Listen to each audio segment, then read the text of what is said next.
نبی پاک سید عالم صلی اللہ علیہ وسلم کی بارگاہ میں دو عورتوں کا مقدمہ لایا گیا.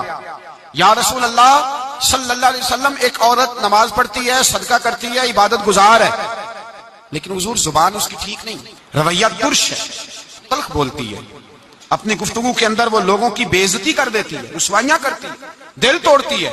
اللہ کے رسول نے فرمایا جہنمی ہے وہ بی بی. کہتے بس زبان کی تیز ہے، تو یہ زبان ہی تو ہے جو تباہی کرتی ہے.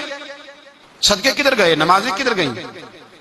کا سب کچھ صحیح ہے، عبادت گزار ہے. سن لیں مسند امام احمد بن حنبل کی حدیث، حضور نے فرمایا جہنمی ہے. لے جائے اٹھا کے اپنی نماز، حج زکات سارا کچھ دوزخی ہے، لوگوں کے دل گھائل کرتی ہے.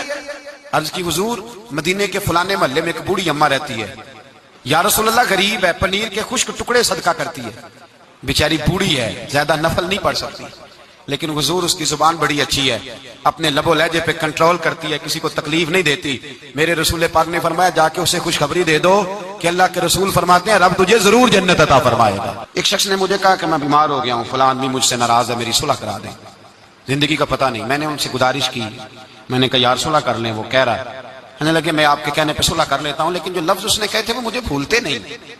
اس نے میری والدہ کے بارے میں، میرے والد کے بارے میں، میرے بھائی کے بارے میں، میرے بارے میں، فلاں کے بارے میں، میرے خاندان کے بارے میں، وہ جملے میری آنکھوں کے سامنے، اس کو نہیں کہنے چاہیے. اس کے لفظوں کی وہ کڑواہٹ اب بھی جب وہ سامنے آتا ہے تو وہ لفظوں کی کڑواہٹ مجھے بھولتی نہیں، وہ میرے لیے سہانے روح ہو گئی. اگرچہ بھول جانا چاہیے، حکم شرع یہی ہے، لیکن لفظوں کے اندر جو سختی ہوتی ہے، جملوں کے اندر جو تلخی ہوتی ہے، وہ انسان کو کبھی بھولتی نہیں. وقت گزر جاتا ہے، ہم تھوڑی دیر کے لیے اپنی زبان کو اگر قابو میں رکھ لیں، پابندی لگا لیں، کچھ دیر کے لیے اپنے اوپر کنٹرول کر لیں، تو ہو سکتا ہے بہت ساری روحوں کو ہم گھائل کرنے سے بچ جائیں. میرے بھائی اپنی زبان کو کنٹرول میں، اس لیے میرے نبی پاک علیہ الصلوۃ والسلام نے فرمایا پہلوان وہ نہیں ہوتا جو کھاڑے میں اترے تو سامنے والے کو گرا دے. پہلوان وہ ہوتا ہے جس کو جب غصہ چڑھے تو اپنے آپ پہ قابو پا لے، اپنے آپ کو کنٹرول کر لے، اپنے جذبات پہ قابو رکھے. میں مسند امام احمد بن حنبل کا حوالہ دینے لگا ہوں، اگر آپ کی زبان ٹھیک نہیں تو ضائع ہو جائے گا سارا کچھ. لمبی نمازیں، آج زکاتیں، عبادتیں، اگر آپ کی زبان کڑوی ہے، اگر آپ جی میں منہ پہ کہہ دیتا ہوں، کہنے والے تو کہہ ہی دیتے ہیں، سننے والے کمال کرتے ہیں.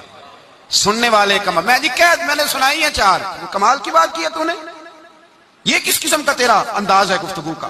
درجنوں لوگ کیس لے کے آتے ہیں شام کو علماء کے پاس، تو آپ کسی عالم سے جا کے پوچھیں کہ صاحب صبح کے 20 اور درجنوں کیس آئے تو کیا مسئلہ پوچھا لوگوں نے؟ تو مسئلہ یہی ہے کہ میں غصے میں طلاق دے بیٹھا ہوں. قابو ہی نہیں ہے.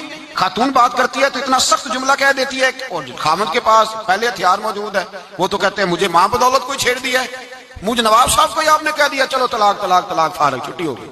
میرے نبی پاک سید عالم صلی اللہ تعالی علیہ وسلم نے کبھی کسی شخص کی سخت گفتگو کے جواب میں بھی سخت جملہ نہیں بولا.